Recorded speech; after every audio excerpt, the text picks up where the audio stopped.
آج کا ہمارا جو مضمون ہے وہ یہ ہے کہ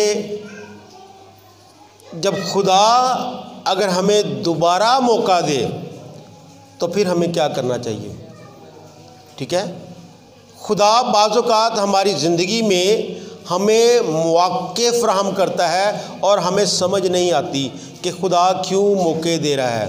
یعنی یہ جو دعا ہے، اگر ہم چند آیات اوپر جائیں تو لکھا ہے، لیکن خداوند نے ایک بڑی مچھلی مقرر کر رکھی تھی کہ یونا کو نگل جائے، اور یونا 3 دن رات مچھلی کے پیٹ میں رہا. اور اس کے بعد اس کی دعا جو ہے شروع ہوتی ہے. پھر مچھلی کے پیٹ میں 3 دن رہنے کے بعد اس نے مچھلی کے پیٹ میں یہ دعا کی. اور یہ دعا جو ہے وہ ہمارے لیے بڑی اہم ہے. یہ ہمیں سیکھنی ہے کہ اس میں خدا کیا چاہتا تھا کہ ہم سیکھیں. اس لیے یونا کی دعا جو ہے وہ ایمانداروں کی زندگی میں بڑی ویلیویبل ہے. یونا کی دعا جو ہے وہ ہمیں بہت کچھ سکھاتی ہے. لیکن اس سے پہلے کہ یونا دعا کرے، بائبل یہ فرماتی ہے کہ وہ 3 دن مچھلی کے پیٹ میں رہا. جب اس نے اپنے آپ کو مچھلی کے پیٹ میں زندہ محسوس کیا تو پھر اس نے دعا کرنا شروع کی. اس سے پہلے ہم دعا نہیں دیکھتے. اس سے پہلے خدا نے جب اسے حکم دیا کہ نینوہ شہر کو جا اور وہاں پر منادی کر، تو یونا نے دعا نہیں کی. خدا نے اس کی باغیانہ رویے کی وجہ سے سمندر میں طوفان بھیجا، اس نے دعا نہیں کی. اس کو اس کے کہنے پر سمندر میں پھینک دیا، اس نے دعا نہیں کی. لیکن اب جب وہ مچھلی کے پیٹ میں ہے، 3 دن تک ہے، اب وہ محسوس کر رہا ہے کہ حقیقت میں نے گناہ کیا ہے. یہ سخت دلی ہے جو یونا کی زندگی میں تھی. 3 دن رہنے کے بعد جب اس نے آبزرو کیا کہ میں ابھی بھی زندہ ہوں، تو پھر اس نے دعا کی. ہم میں سے بہت سارے لوگ اگر آپ غور کریں تو ایسے ہیں، ہم آزمائشوں کو برداشت کرتے رہتے ہیں. جب ہماری زندگی میں پہلی آزمائش آتی ہے تو ہم دعا نہیں کرتے. ہم کہتے ہیں باقی لوگوں پر بھی ایسی ہی آزمائش آئی ہے تو مجھ پر اگر آئی ہے تو یہ کون سی بڑی بات ہے. جب خدا کی طرف سے ہمیں کوئی حکم ملتا ہے تو ہم اپنی مصروفیات کی وجہ سے بعض اوقات خدا کے حکم کو ٹالنا چاہتے ہیں، جیسے یونا ٹال رہا تھا. یا کام مشکل نظر آتا ہوا ہو تو ہم خدا کے حکم کو پس پش ڈالنا چاہتے ہیں. کوئی بھی وجہ ہو سکتی ہے جس کی وجہ سے ہم خدا کا حکم جو ہے وہ نہیں مانتے. تو پھر خدا کے پاس یہ اختیار ہوتا ہے کہ وہ چونکہ دنیا کا حاکم ہے، ہر چیز جو ہے اس کے ہاتھ کی کاریگری ہے، وہ کسی بھی چیز کو ہمیں تربیت کرنے کے لیے استعمال کر سکتا ہے. تو بجائے اس کے کہ ہم اس وقت خدا کے پاس آنے کا فیصلہ کریں جب ہم بڑی مصیبت میں پھنس جائیں، بہت اچھا موقع ہے جب خدا پہلی بار آپ کو کال کرے. تو لکھا ہے کہ اگر آج تم اس کی آواز کو سنو تو اپنے دلوں کو سخت نہ کرو. اپنے دلوں کو سخت نہ کرو. یونا نے خدا کی آواز کو سنا اور اپنے دل کو سخت کر لیا. کیوں؟ ہم اس پہ بات کر چکے ہیں. کیونکہ وہ اس قوم سے نفرت کرتا تھا، وہ اس قوم کے لوگوں سے ڈرتا تھا، وہ اس بڑے علاقہ میں نہیں جانا چاہتا تھا. بہت سارے مسائل تھے اس کے سامنے، لیکن اس کے باوجود بھی خدا کا جو ارادہ تھا، خدا کا جو منصوبہ تھا، وہ یہی تھا کہ نینوہ کے لوگوں کے درمیان منادی کی جائے اور وہ توبہ کریں. اگر وہ توبہ نہ کرتے تو یقیناً ہلاکت ان کا مقدر تھی. لیکن ہر ایک شخص اس سے بیشتر کہ کوئی شخص جس کے بارے میں آپ یہ سوچیں کہ وہ ہلاکت کا فرزند ہے، ان کے درمیان منادی کرنا لازمی ہے۔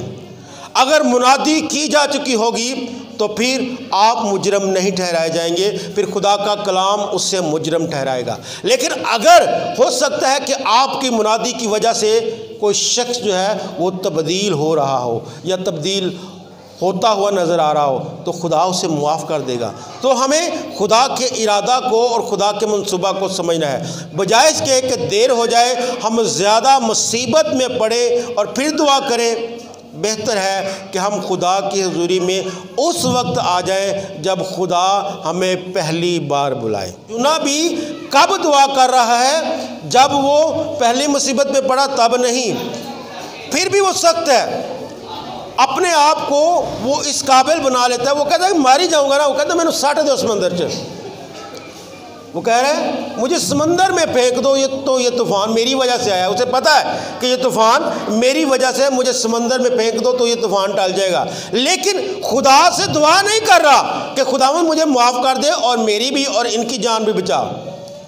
سخت دلی ہے، بہت دفعہ ہم سخت دل ہوتے ہیں، ہمارا کاروبار جو ہے وہ تباہ رہا ہوتا ہے لیکن ہم چرچ سے ناراض ہوتے ہیں، ہمارے بچے ہر روز بدتمیز سے بدتمیز ہوتے جا رہے ہوتے ہیں لیکن ہم چرچ سے ناراض ہوتے ہیں، ہم انہیں چرچ نہیں لانا چاہتے، ہم بیمار سے بیمار تر ہوتے چلے جاتے ہیں لیکن ہم چرچ سے ناراض رہتے ہیں، چرچ نہیں جانا۔ ہم اپنی زندگی کے معاملات کو خراب ہوتا ہوا دیکھ رہے ہوتے ہیں لیکن اپنے طریقے سے انہیں حل کرنے کی کوشش کرتے ہیں، رشتہ داروں کے طریقے سے ہم حل کرنے کی کوشش کرتے ہیں لیکن چرچ سے ناراض رہتے ہیں۔ خدا یہ چاہتا ہے کہ ہم خدا کی حضوری میں نہ صرف رہیں بلکہ لوگوں کو خدا کی حضوری میں لانے کا وسیلہ بنیں۔ آمین۔ دوسری بات کہ اگر خدا ہمیں دوسرا موقع دیتا ہے، اب وہ 3 دن جو ہے وہ مچھلی کے پیٹ میں ہے اور وہ سانس بھی لے رہا ہے، اسے محسوس ہو رہا ہے کہ میں زندہ ہوں، تو اب اسے یہ موقع ملا ہے کہ خدا نے اسے زندگی دی ہے، تو اب وہ دعا کر رہا ہے، اور جو دعا اس نے کی ہے میں یہ چاہتا ہوں کہ ہم اس کو دیکھیں۔ پہلی اور دوسری آیت میں وہ کہتا ہے میں نے اپنی مصیبت میں خداوند سے دعا کی اور اس نے میری سنی، میں نے پتال کی تہ سے دہائی دی، تو نے میری فریاد سنی۔ میں نے مصیبت میں دعا کی، اپنے خداوند سے دعا کی۔ یاد رکھیے گا مصیبت میں جو کسی بھی ایماندار کے پاس سب سے بڑا ہتھیار ہو سکتا ہے وہ خدا سے دعا کرنے کا ہے۔ دعا، ایک بات کو یاد رکھیے گا، دعا کرتی کیا ہے؟ دعا کا مطلب کیا ہے؟ ہیلو جی، ذرا غور سے سنیے گا جو میں بات سکھانا چاہ رہا ہوں یا کرنا چاہ رہا ہوں تاکہ آپ کو تھوڑا سا کنسیپٹ آپ کا کلیئر ہو۔ دعا کا مطلب کیا ہے؟ خدا سے باتیں کرنا۔ اب بہت سارے لوگوں کا جو دعا کے متعلق نظریہ ہے، رویہ ہے، وہ یہ ہے کہ وہ دعا کریں گے، روئیں گے اور ان کی مصیبت ٹل جائے گی۔ ایسا نہیں ہے۔ مقصد کیا ہے کہ جب آپ گھٹنوں کے بل ہوتے ہیں، ایک تو یہ کہ جب آپ روتے ہیں، وہ کہتا ہے کہ میں نے، ذرا اس کو سنیے گا کیا کہہ رہا ہے، میں نے پتال کی تہ سے دہائی دی، میں دہائی دے رہا ہوں، کرائنگ، میں رو رہا ہوں۔ وہ کہا ہے میں رویا ہوں، وہ اپنے گناہوں پر رویا ہے، آنسو بہایا ہے کہ حقیقت میں مجھ سے گناہ ہو گیا ہے۔ اپنی سخت دلی اس وقت تک ختم نہیں ہوتی جب تک آنسو نہ آئے۔ کوئی بھی شخص جو ہے تب تک جو ہے وہ نارمل نہیں ہوتا جب تک اس کی آنکھوں میں آنسو نہیں آتے۔ اکثر جب بھی کسی عزیز کی وفات پر جایا جاتا ہے تو کچھ لوگ جو ہے وہ ساکت ہو جاتے ہیں، سکتے میں آ جاتے ہیں، تو لوگ کہتے ہیں کہ ان کو رلاؤ۔ کیوں؟ کیونکہ آنسو جو ہیں وہ آپ کو نارمل کرتے ہیں۔ آپ کی سخت دلی کو ختم کرتے ہیں۔ تو یہاں پر اس کی سخت دلی جو ہے اس کے آنسوؤں کی وجہ سے ختم ہوئی۔ وہ کہتا ہے کہ میں نے دہائی دی ہے خدا کی حضوری میں رویا ہوں کہ خداوند مجھ سے گناہ ہو گیا ہے۔ تو دعا جو ہے وہ آپ کا باپ کے ساتھ ایک رابطہ ہے، ایک کمیونیکیشن ہے۔ یہ فریاد نہیں ہے، منت نہیں ہے، ریکویسٹ نہیں ہے۔ دعا کا مطلب ہرگز بھی مانگنا نہیں ہے۔ خدا کی حضوری میں صرف مانگنا، ریکویسٹ کرنا کہ مجھے معافی مانگنا ایک بیٹے کا فرض ہے۔ ایک بیٹے کا یا بیٹی کا معافی مانگنا اگر وہ غلطی کرتا ہے تو یہ فرض ہے۔ اس کا ہرگز مطلب نہیں کہ وہ اپنے باپ سے جدا ہو چکا ہے یا اپنے باپ کی جائیداد سے جو ہے وہ علیحدہ ہو چکا ہے، اس کی وراثت نہیں رہا، وہ اس کی وراثت ہے۔ تو دعا آپ کو وارث نہیں بناتی، آلریڈی آپ خدا کے بیٹے اور بیٹیاں ہیں، آپ وارث ہیں۔ دعا آپ کے رشتے کو بحال کرتی ہے۔ ہاللیلویا۔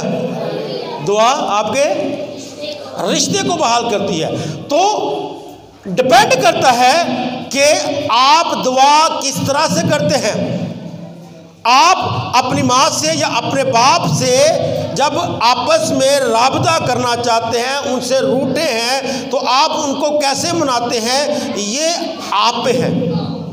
آپ بہت جذباتی ہو کے کر سکتے ہیں، نارمل انداز میں کرتے ہیں، جس طرح سے آپ کے ماں باپ کا رویہ ہے آپ اسی طرح سے ان کو منانے کی کوشش کریں گے۔ اسی طرح جو آسمانی باپ ہے اس کے بارے میں جاننا ہے تو بائبل ہے، اس کو پڑھیں، سیکھیں، سمجھیں، آپ کو اپنے باپ کی خوبیوں کے بارے میں سمجھ آ جائے گی، اور پھر اس کی ان خوبیوں کو استعمال کرتے ہوئے ان خوبیوں کے مطابق جو ہے وہ باپ سے دعا کرنا ضروری ہے۔ باپ سے دعا کرنا مصیبت میں آپ کو بحال کر سکتا ہے، ٹھیک ہے؟ یہ کوئی بڑی بات نہیں ہے کہ آپ سے یا مجھ سے گناہ سرزاد ہو جائے۔ کیوں؟ کیونکہ ہم گناہ آلودہ فطرت لے کر پیدا ہوئے ہیں، تو کبھی بھی کہیں بھی کسی بھی موڑ پر ہم سے کوئی غلطی ہو سکتی ہے۔ ہم باپ کے خلاف، خدا کے خلاف کوئی غلطی کر سکتے ہیں، لیکن اس کا مطلب ہرگز نہیں ہے کہ ہم جو ہے وہ سخت دل ہو جائیں اور یہ دعا کرنا چھوڑ دیں کہ خداوند تو ہمیں معاف کر دے۔ کیونکہ لکھا ہے کہ اگر ہم اپنے گناہوں کا اقرار کریں تو وہ ہمیں ہماری ساری ناراستی سے پاک کرنے میں سچا اور عادل ہے۔ تو پہلی بات جو ہم نے سیکھنی ہے اس دعا کے وسیلہ سے کہ جب بھی مصیبت آئے تو ہمیں دعا کرنا ہے اپنے خدا سے، اور مصیبت کو زیادہ لمبا نہیں ہونے دینا۔